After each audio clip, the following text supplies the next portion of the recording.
Selamat bergabung bersama saya Eko B. Supriyanto dalam program The Infobank Way.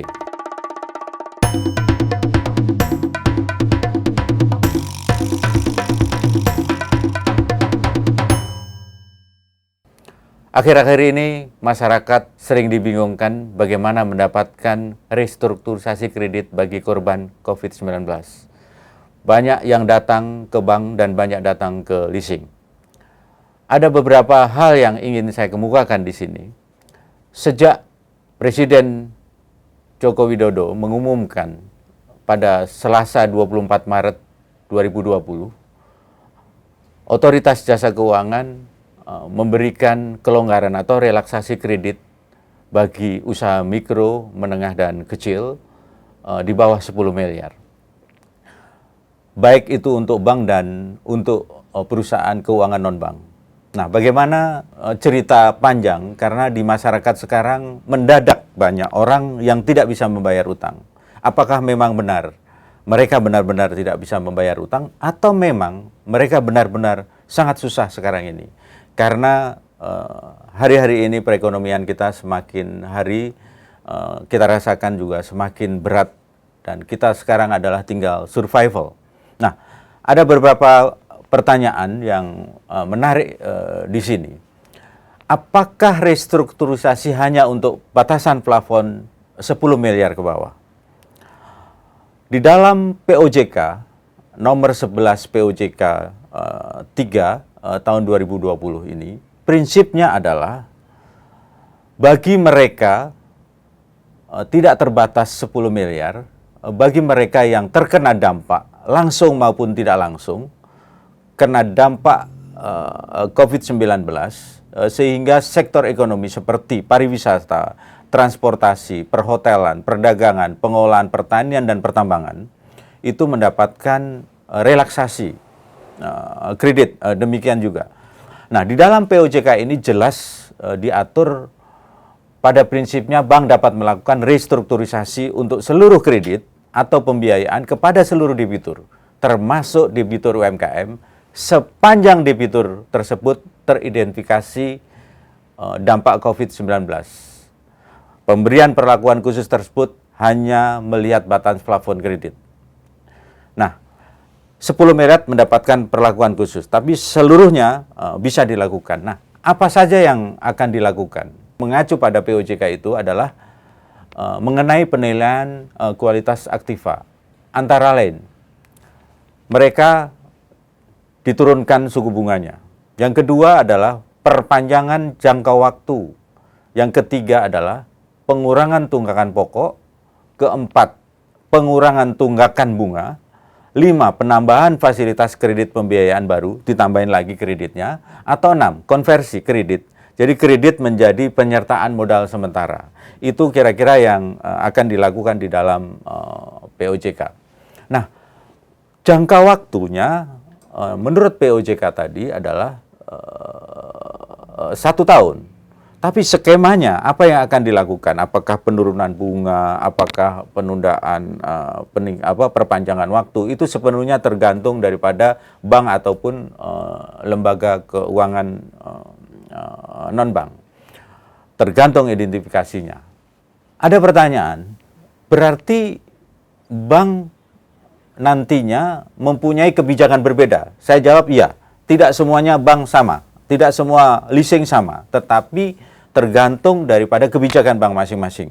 Ada yang memang tergantung assessment yang itu dilakukan oleh masing-masing nasabah. Oh, nasabah ini memang perlu diperpanjang.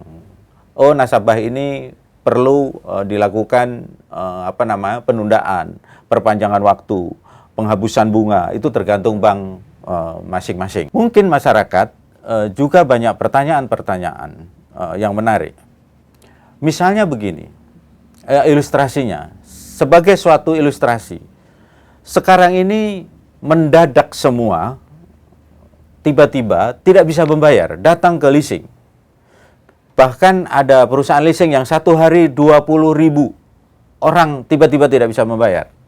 Nah, saya perlu jelaskan sebagai ilustrasi bentuk daripada yang kita sebut sering adalah moral hazard.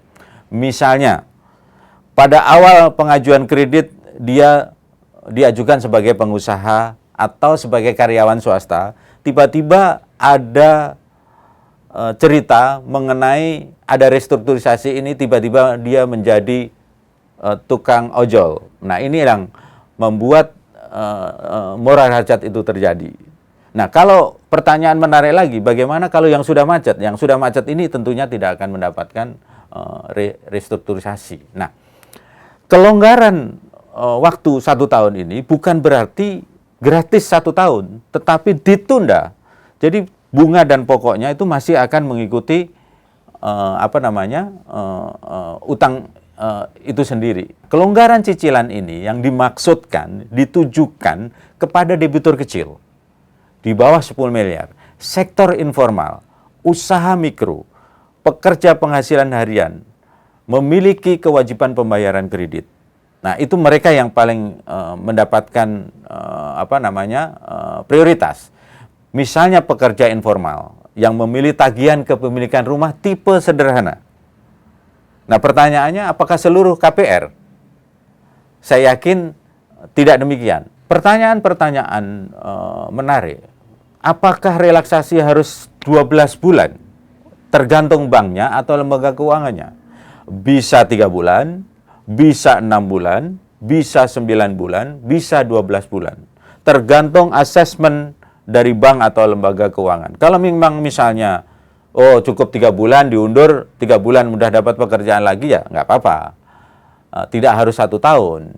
Nah, itulah yang menjadi bekal kita. Nah, ada pertanyaan, untuk leasing misalnya, apakah juga akan melakukan assessment?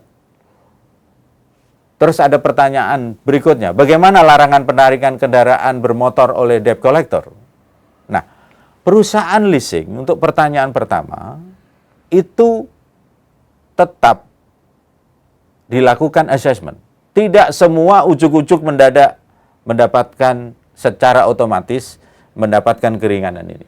Semuanya di assessment, siapa yang layak. Tiba-tiba mendadak jadi tukang Grab semua, tiba-tiba mendadak ojol semua, tiba-tiba tidak sanggup membayar semua.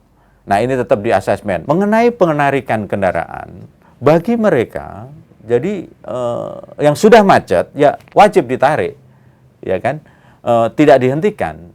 Karena kan prinsipnya itu adalah kendaraan punyanya leasing. Jadi masih dimungkinkan untuk penarikan kendaraan.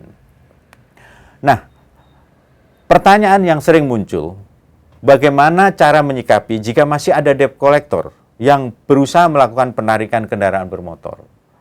Nah, debitur dapat memanfaatkan kesempatan untuk mendapatkan restrukturisasi dengan mengajukan restrukturisasi kepada perusahaan pembiayaan untuk mengklarifikasi pemenuhan kewajiban jika memang sudah dilakukan. Pengajuan dapat disampaikan secara online. Jadi mengajukan dulu.